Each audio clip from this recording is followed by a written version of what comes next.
Traveler's Way is, a way I think about it is that the Traveler's Way is the way of reality.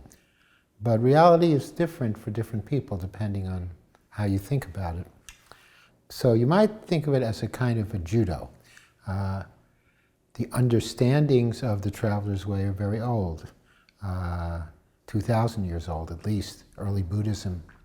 Things like we are impermanent, that we're going to die, we're going to get sick, things always change, all of that. We all understand that. Where the judo comes in is most people live their lives, and we all start to live our lives as if all of that is bad and we have no power over it.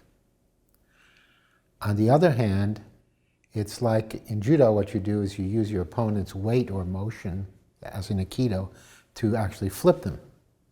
And that's the same thing we're training in the Traveler's Way.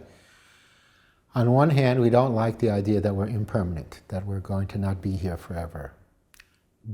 And we don't act like that's true anyway. On the other hand, the fact that we're impermanent is a great source of freedom. It means all the stuff that we worry about all the time just isn't important.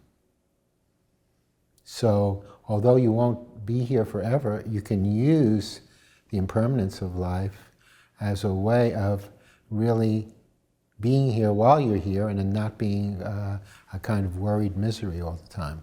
Because most of that stuff is just nothing when you realize that we're just passing through here.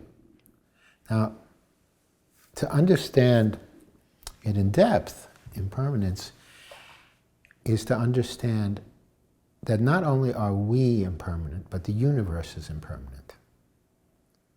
Everything is impermanent. There's nothing, even impermanence is impermanent. What we really mean by impermanence is that reality will change forever and ever and ever in all directions and all time, and we have no idea what that means.